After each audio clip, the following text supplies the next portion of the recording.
Salut à tous, bienvenue sur ma chaîne YouTube, bienvenue sur The Glove Driver. Et aujourd'hui, bienvenue dans l'Alpine A110R. Vous voyez, je suis harnaché dans cette voiture qui ne dispose pas de ceinture de sécurité. Vous le savez, il y a environ un an, j'ai été invité au lancement de l'Alpine A110R sur circuit en Espagne. Et déjà, je suis très content parce que ma vidéo a été la plus vue de toutes les vidéos sur l'Alpine A110R, et pourtant on était un paquet de créateurs de contenu, de médias sur le lancement. Donc déjà merci, parce que ça, je sais que j'ai la meilleure communauté. Et durant ce lancement, je ne l'ai pas caché dans la vidéo, j'ai adoré la voiture. J'ai adoré la voiture parce que j'ai vu réellement l'ultime évolution de l'Alpine. En arrivant, je l'avais dit dans la vidéo, j'avais peur que cette voiture soit un peu du marketing, en mode on a rajouté 4 bouts de carbone et voilà, elle est plus rapide. Bon, la réalité, c'est que c'est pas ça. La réalité, et j'ai pu m'en rendre compte sur piste en matraquant la voiture, la réalité est tout autre. C'est une vraie voiture très bien mise au point. Une voiture qui, selon moi, vaut son prix. Parce qu'aujourd'hui, immatriculée avec le malus, on est à 110 000 €.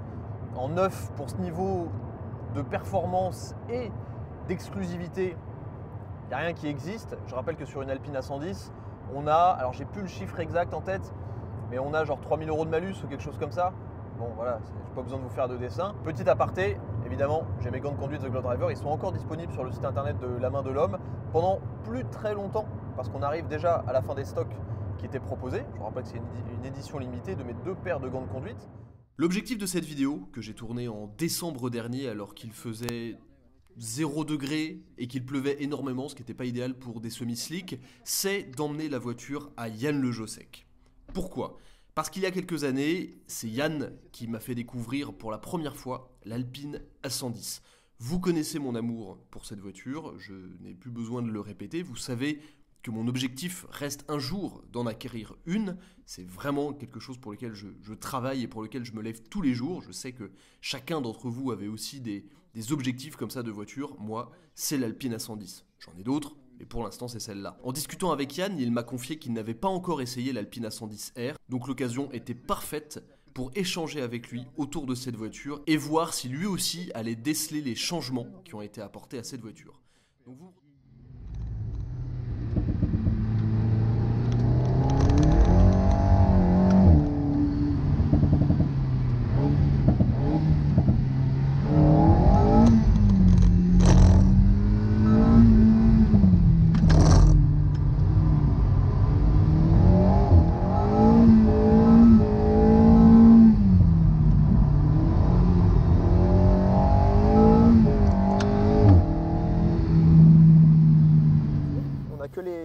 T'as que des harnais, ouais. On a que les harnais. C'est que une voiture de sport. T'as que les harnais et c'est très embêtant parce que si tu les mets pas, ils bipent. Ah, super. Mais ça, c'est un vrai test de vie de tous les jours. C'est-à-dire que si toi qui es quand même habitué des harnais, tu cherches pendant 2 heures les harnais, là c'est quand même un mauvais point. Je vieillis, mon pauvre père, je vieillis. Le coup de volant ne vieillit pas. C'est ça, c'est ça. Allez, attends. Et la clé, c'est moi qui l'ai. Donc normalement, le bouton est au même endroit. Bon les amis, Pour ce qui est du bruit, on n'est pas perdu. on n'est pas ça fait un peu plus de bruit, tu vas voir. Ah ouais? Là, en la démarrant, tu vois. Non, en revanche, donc première pour moi. Hein. Merci Ah oui, Erwan. alors oui, parce que du coup, on fait les choses dans l'ordre. Mais bienvenue dans l'Alpine, Yann. Merci. Bienvenue sur la chaîne aussi, parce que ça fait longtemps. Et ouais, Ça fait quand même un exact. petit moment. C'est vrai. Quelques années, il y a eu un espace-temps. Comme c'est quand même toi qui m'as fait découvrir pour la première fois l'Alpine, Exact. c'est ta première édition que j'ai essayé pour la première fois sur ce circuit qui m'a fait tomber amoureux de l'Alpine. De cette Et voiture. qui fait qu'un jour, je vais dépenser 70 000 €, si tu veux. Un jour, elle sera mienne. Ah oui, elle sera mienne et ça sera clairement ta faute. et je me suis dit... Et tu n'es pas le seul. Et alors ça, j'imagine bien. Et du coup, je me suis dit, tiens, il y a une journée glisse, on vient avec des copains, est-ce que je peux pas ramener une A110R à Yann? Eh bien, bienvenue dans la 110R. Ouais, première pour moi. Hein. Ouais, Vraiment, je suis content. Jamais. Découverte. La pure, la légende, la S, les éditions, machin. Les Mais la S2, R, GT. never. Tu rappelles des caractéristiques techniques un peu sur la R ou tu connais le produit par cœur? Ah non, je connais pas. Non, vas-y, je t'écoute. Alors, déjà, comparé aux autres, la voiture a été développée autour des pilotes Sport Cup 2. Donc, donc vraiment développé autour de ça, au niveau des suspensions qui sont réglables en compression, en détente directement sur les suspensions. Donc tu as les molettes, tu la lèves, tu On peux a les clics. Ouais, tu as les clics. Tu as les jantes en carbone qui permettent d'alléger énormément les masses non suspendues. La voiture fait 1060 kg au total. Ouais. Gros travail sur les flux d'air, gros travail sur l'aéro. C'est une voiture que tu vas vite le voir qui est super directe comparée à une Alpine normale. Et même, c'est tout con là, en la déplaçant juste, le ressenti en liaison au sol n'est pas le même. Mais moi je trouve qu'en suspension c'est la meilleure version que j'ai essayée. Et malgré tout, et c'est ce que j'allais te dire, c'est pas un bout de bois. Eh ben pas du tout. C'est pas un bout de bois, la caisse est plutôt souple. Bon, comme d'hab, ça vient, c'est une Alpine. Ouais. Alors attends, je suis paumé. Les boutons, Yann quand même. Non, mais là, bouton magique. Le SP off il est là et le bouton sport track. Donc la track. ESC track, appui long. Appuyons. ESC désactivé. Nous sommes en manual. En manual. La voiture est directionnelle, elle vient au frein. C'est toujours très surprenant. Bon, alors on a des pneus froids. On a des pneus froids, des semi-slick. Et quand on a des pneus froids, mais ça c'est tout le temps, il faut faire très attention sur ces caisses sportives avec des pneus froids parce qu'au premier pied sur le frein, on appuie. C'est clair. Caisse à l'équerre. Caisse à l'équerre et puis moi tu vois ce matin, pourtant je suis quand même un habitué de testage et j'ai appris avec toi avec la méthode délestage de l'arrière. J'ai pas réussi aujourd'hui avec cette voiture. C'est première, léger coup d'axel pour la placer et une fois qu'elle est placée, les transitions etc. Ça va. Mais c'est le placement, de toute façon elle est pas faite pour glisser. Hein. Non. Elle a quand même été conçue pour tenir le pavé cette voiture. Tu le sens immédiatement dans la façon dont elle raccroche. Ouais mais c'est ce que tu disais, je suis vachement surpris par son comportement. Elle ne nous raquette pas plus que ça. Non, alors qu'elle est beaucoup plus ferme. Ouais, exactement. C'est une boucherie aujourd'hui. Oui, c'est artistique, on va dire. Voilà, attends, je voulais juste voir un peu comment ça se place. Ouais, ça vient vraiment... Donc elle finira plus facilement par se caler sur l'angle. Ouais. Autant la transition se fait. Et ensuite, très rapidement, elle va se stabiliser. Ouais. À l'inverse des pures ou légendes. Oui. Une fois qu'elles étaient parties. C'est exactement ça. Bah, tu vois, ce matin, moi ma première difficulté, c'était de la faire partir. Ah oui. Par contre, une fois qu'elle est calée, bon, il n'y a toujours pas d'autobloquant, donc ça reste assez touchy. Mais une fois qu'elle est calée, eh ben, ça tient quand même vachement bien. Là, la prise d'angle est assez progressive. Voilà, sur les changements d'angle.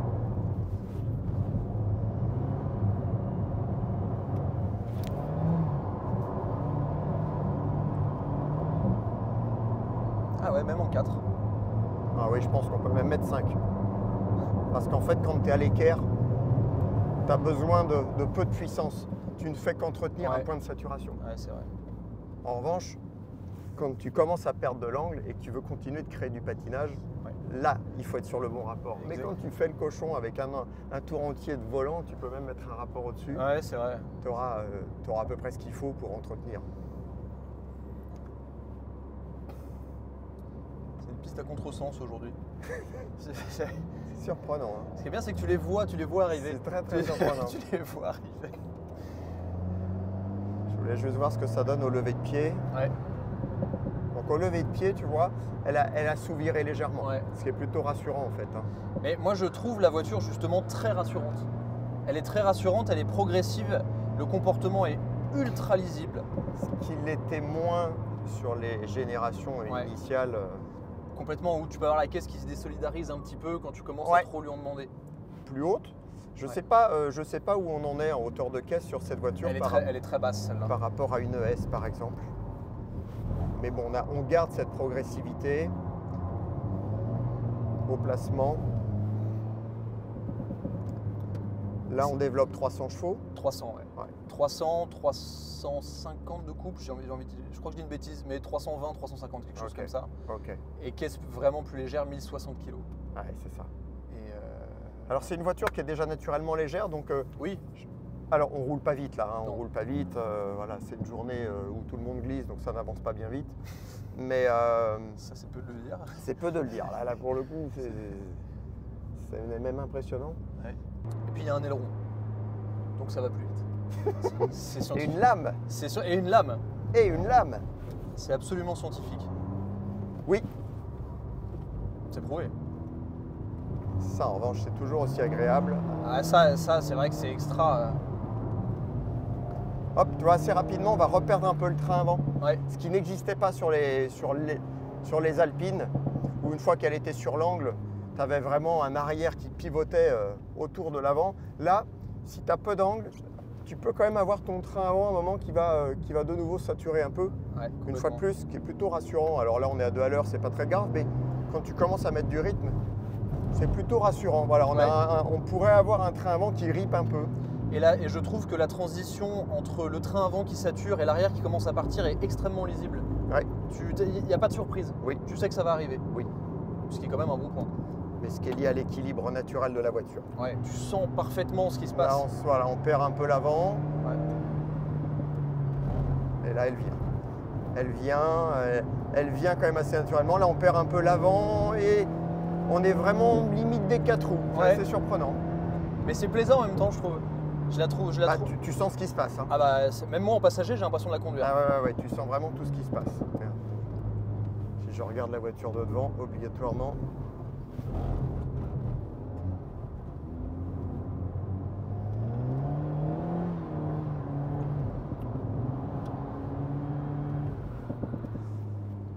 Bon, nickel. Bon, merci beaucoup, Erwan. Bah écoute, avec plaisir. Moi, je suis très content d'avoir. C'est très cool de le faire avec toi.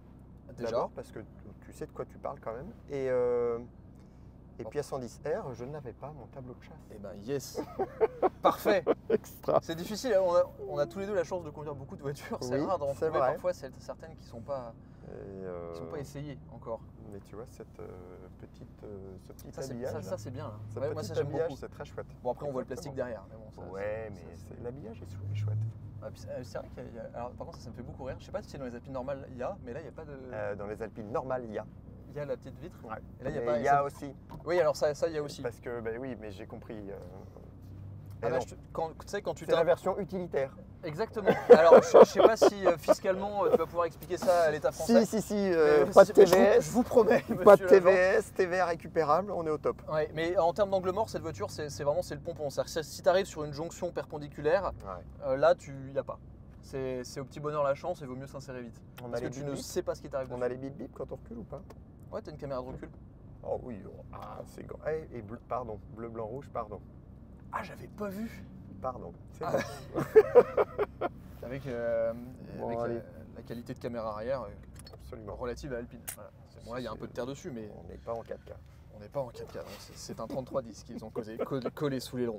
Bah, merci pour ce petit tour, Yann. Je suis ravi Merci, de Erwan. l'avoir fait essayer. Et puis, je suis content que tu valides ce que j'avais pu sentir un peu sur la voiture. Ouais, tout à fait. Il y a de la sportivité, mais pas dans la brutalité.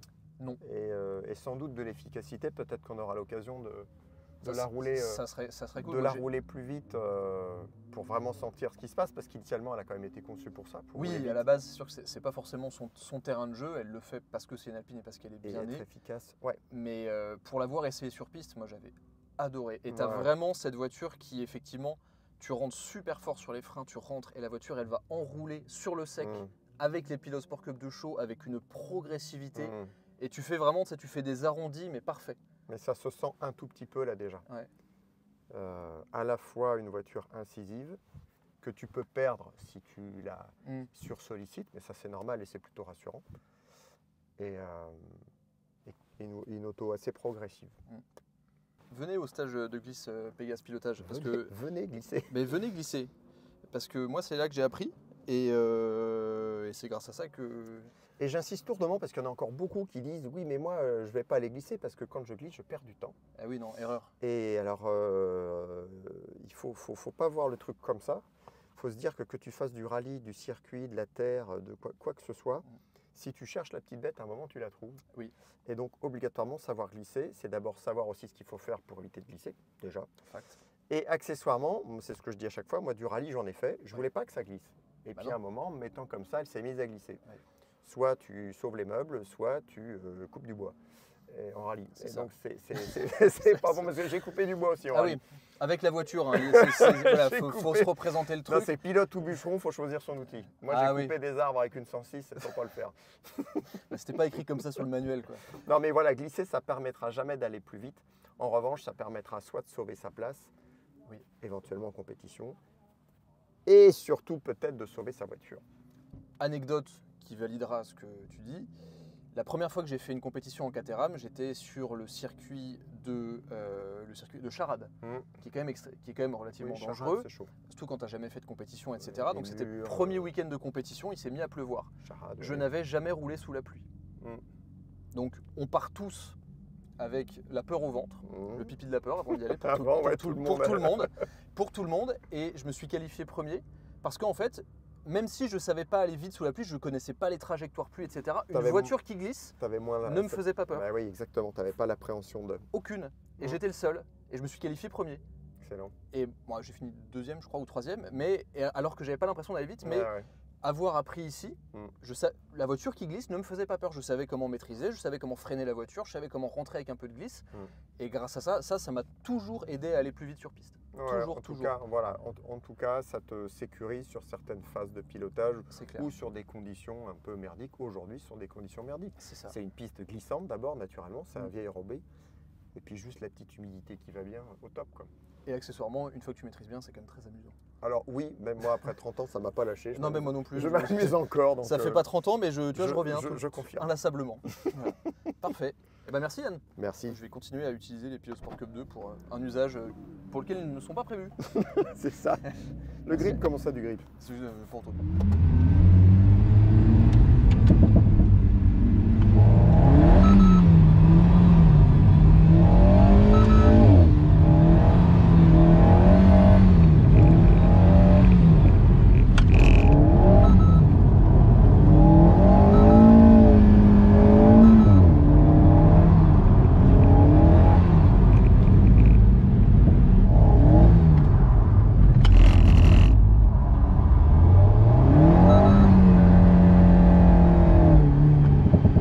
Bon, j'espère que cette petite séquence à l'OEAC vous a plu. Très honnêtement, ça m'est déjà arrivé de faire ce genre de truc, de pas filmer d'image extérieure de la voiture. Pour une raison, franchement, que vous pouvez pas m'en vouloir. C'est que j'avais envie de m'amuser. C'est que j'avais envie... En vrai, ça m'arrive souvent de faire ce genre de truc, d'aller sur des événements pistes et j'y vais pour filmer. Et il y a des gens que je connais, on me propose d'essayer des voitures, je passe un bon moment et la journée passe et à la fin de la journée, je me regarde et j'ai rien filmé. Voilà, vidéo un peu particulière parce qu'au final c'est que moi qui parle à une caméra. Je sais que d'habitude vous préférez voir la voiture. Hein. Mais bon voilà, il y avait ce petit moment avec Yann Le Jossec, c'était sympa. Parfois je laissais des voitures et je me dis ok bon c'est bon, je l'ai roulé 100 km, j'en attends pas beaucoup plus. Et il y a d'autres voitures comme la 110R où je me suis dit ah j'ai encore envie de creuser. J'ai la chance de pouvoir creuser, merci à Alpine de me faire confiance avec cette voiture dans ces conditions. Ils n'étaient pas sereins vraiment, je pense qu'ils vont être contents que je leur ramène en un morceau. Mais ces vidéos-là, je les fais aussi presque pour moi. Parce que je me dis, ouais, j'ai envie de savoir, j'ai envie de vivre avec cette voiture. Cette voiture-là m'a intrigué, j'ai envie de vivre avec. Et bah, j'ai une chance énorme de pouvoir le faire. Donc voilà, c'est des formats vraiment, je réfléchis pas quand je les fais. Je parle comme ça me vient. C'est une discussion entre vous et moi. Bah, merci d'avoir regardé et à très vite sur The Globe Driver. Ciao.